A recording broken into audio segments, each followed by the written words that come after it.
It's been quite a week when it comes to Donald's threatening members of the media. First, he said this to journalist John Carl after Carl asked a question Donald didn't like. And what do you make Pam Bondi saying she's going to go after hate speech? Is that, I mean, a lot of your allies say hate speech is free speech. We'll probably go after people like you because you treat me so unfairly. It's hate. You have a lot of hate in your heart. Maybe they'll come after ABC. Well, ABC paid me $16 million recently for a form of hate speech, right? Your company paid me $16 million for a form of hate speech. So maybe they'll have to go after you. Look, we want everything to be fair. It hasn't been fair. And the radical left has done tremendous damage to the country, but we're fixing it. That is the most powerful person on the planet going after a private citizen. Let's put this in its proper context. That's just not Donald having a temper tantrum and getting his facts wrong, because it's Paramount that paid him the blackmail money, not ABC. That is bringing the entire weight of the presidency down on one man, threatening him, threatening his company, threatening his livelihood. On the same day, Donald had another negative reaction after not liking a question from Australian reporter John Lyons. Appropriate President Trump that a president in office should be engaged in so much business activity. Well, I'm really not. My kids are running the business. I'm here. You know what the activity, where are you from? I'm from the Australian Broadcasting Corporation, Four Corners program. Well, the Australians, you're hurting Australia, right? In my opinion, you are hurting Australia very much right now. And they want to get along with me. You know, your leader is coming over to see me very soon. I'm going to tell him about you. You set a very bad tone. Well, go ahead, John. When the UAE does a deal like you can set a nicer tone. When the UAE does a deal, what does it want in return? Quiet. How can anybody look at that kind of behavior and think that it's acceptable, especially in somebody who's supposed to be a leader? Carl and Lyons, who, by the way, both work for ABC, are doing their jobs. That's what a journalist's job is, to ask questions. And sometimes their job is to ask questions that make the person answering them uncomfortable. Oh, well, you're the guy who wanted to be president of the United States of America. You're supposed to be telling us things we need to know.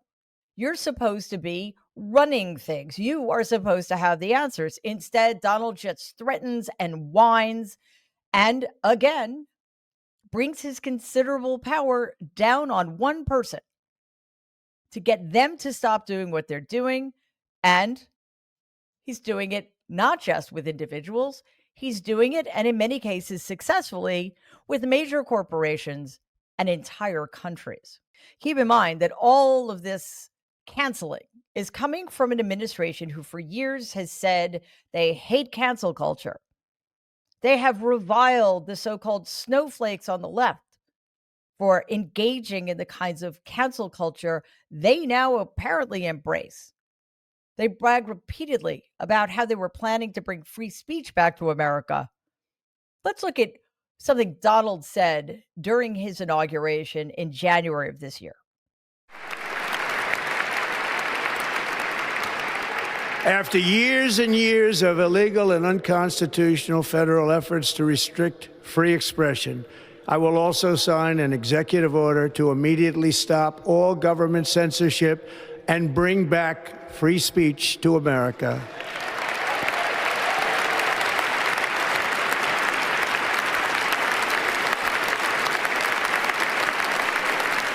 Never again will the immense power of the state be weaponized to persecute political opponents. Something I know something about. And if that monstrous hypocrisy weren't mind-bending enough for you, here's J.D. Vance in Munich back in February. So I come here today not just with an observation, but with an offer. And just as the Biden administration seemed desperate to silence people for speaking their minds, so the Trump administration will do precisely the opposite, and I hope that we can work together on that. In Washington, there is a new sheriff in town, and under Donald Trump's leadership, we may disagree with your views, but we will fight to defend your right to offer it in the public square, agree or disagree.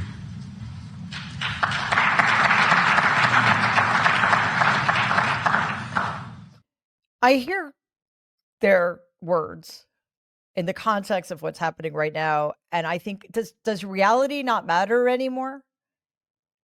Is there no way for people to look back and put in context what's happening right now? That Donald Trump and JD Vance are doing exactly the opposite of what they promised to do?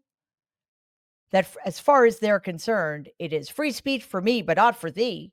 It is free speech for those who engage in the kinds of hate speech of which we approve, but we will punish anybody who speaks their mind, even if what they're saying isn't offensive. All it takes is for us to disagree with you, to make sure that you are punished in some way that could be potentially dangerous for you.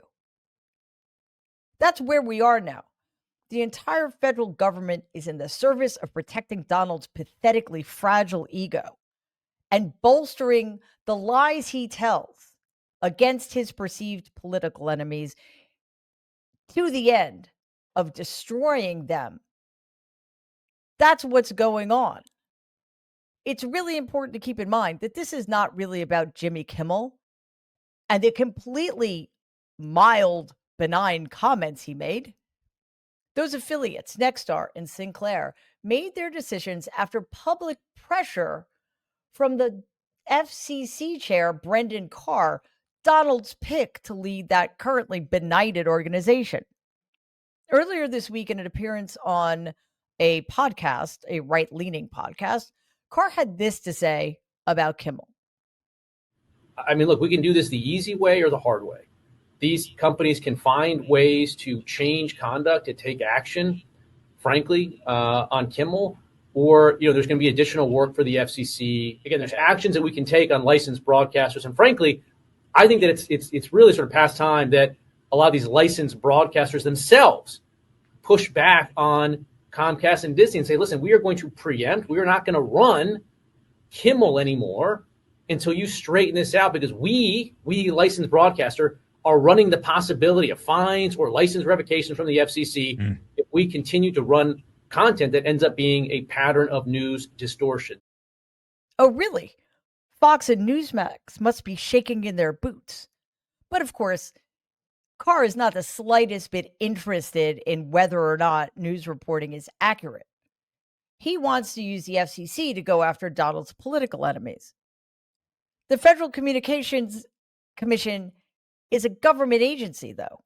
So he has to do an end run around the Constitution and put pressure on the affiliates of corporate media outlets to do his dirty work for him. Because although Pam Bondi would have you believe otherwise, hate speech in this country is protected speech. I'm not at all suggesting that Jimmy Kimmel was engaging in hate speech. What I'm pointing to here is that protections against censorship are extraordinarily broad in this country. You can say the most offensive things you want, the most personally offensive things, and the government cannot censor you or punish you in any way.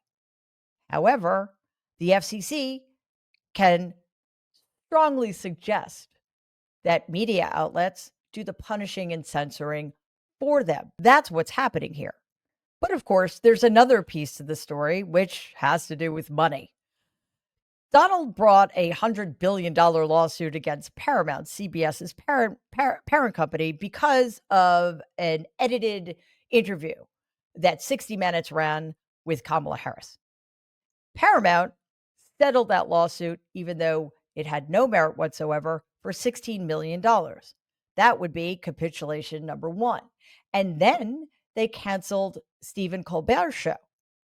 Why? I mean, yes, to appease Donald more, but why? Well, it turns out that Paramount was in the middle of a merger deal with Skydance, and that deal required, yes, you guessed it, FCC approval. Right now, Nexstar is seeking FCC approval for a $6.2 billion merger with Tegna, which would make them the largest affiliate company of its kind. And they reacted to a threat from the FCC's chair by doing exactly what he said he wanted them to do: help him engage in unconstitutional activity to punish an individual for exercising his First Amendment rights. please take a second and like and share this video. Be awesome if you could subscribe to the channel. If you're listening to us in podcast form, please follow us and give the show a 5-star rating because it really does help other people find our content. Thanks.